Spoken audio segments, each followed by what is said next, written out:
ರೈತರು ಕೃಷಿ ಚಟುವಟಿಕೆ ಮಾಡ್ತಾ ಇದ್ದ ಜಮೀನಿಗೆ ಖುದ್ದು ತೆರಳಿ ಅನ್ನದಾತರನ್ನ ಗೌರವಿಸುವ ಮೂಲಕ ತಹಶೀಲ್ದಾರ್ ಕೋಮ್ ಎ ಅಹಮದ್ ಅವರು ವಿಭಿನ್ನ ಮತ್ತು ಅರ್ಥಪೂರ್ಣವಾಗಿ ರೈತ ದಿನಾಚರಣೆಯನ್ನು ಆಚರಿಸಿದರು.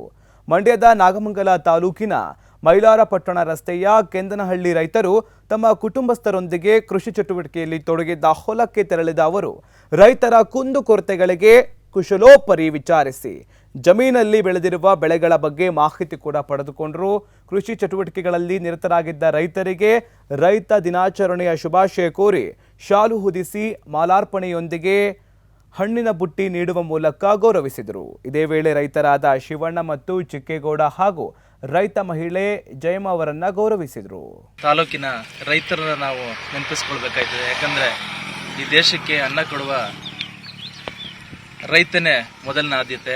ರೈತರ ಜೀವನ ಸುಖಮವಾಗಿರಬೇಕು. ಯಾಕಂದರೆ ಅವರು ಕಷ್ಟದವನ್ನು ಸಹಿಸಿ ನಮಗೆ ಎಲ್ರಿಗೂ ಹೊಟ್ಟೆ ತುಂಬ ಅನ್ನ ಕೊಡ್ತಾ ಇದ್ದಾರೆ. ಹಾಗಾಗಿ ಅವರ ಕಷ್ಟ ಸುಖಗಳನ್ನ ನೋಡ್ಲಿಕ್ಕೋಸ್ಕರ ಅವ್ರ ಗದ್ದೆಗಳಿಗೆ ಬಂದು ಅವ್ರ ಕೃಷಿ ಚಟುವಟಿಕೆಗಳ ಬಗ್ಗೆ ವಿಚಾರಿಸಿ ಅವರು ಬೆಳೆಯುತ್ತಿರುವ ಬೆಳೆಗಳು ರಾಗಿ ಇರ್ಬೋದು, ಭತ್ತ ಇರ್ಬೋದು, ಅದೇ ರೀತಿ ಹುರುಳಿ ಬೆಳೆದಿದ್ದಾರೆ, ಹಾಗೂ ಈ ಕಬ್ಬು ಜೋಳ ಬೆಳೆದಿದ್ದಾರೆ, ಅದೇ ರೀತಿ ತೆಂಗು ಬೆಳೆದಿದ್ದಾರೆ, ತೊಗರಿ ಬೆಳೆದಿದ್ದಾರೆ. ಇದು ಎಲ್ಲನೂ ಅವರ ಕಷ್ಟ ಸುಖಗಳನ್ನ ನಾವು ಅವ್ರ ಜೊತೆ ಅಧಿಕಾರಿಗಳು ತಿಳ್ಕೊಂಡ್ರೆ ಏನಾದರೂ ಒಂದು ಅವರಿಗೆ ಸಹಾಯ ಮಾಡ್ಬೋದು, ಮತ್ತೆ ಒಂದು ಹೊಸ ವ್ಯವಸ್ಥೆಯನ್ನು ಹುಟ್ಟಾಕ್ಬೋದು ಅಂತ. ರೈತರಿಗೆ ಕಷ್ಟ ಇದೆ, ಜೀವನ ತುಂಬ ಕಷ್ಟ ಐತೆ.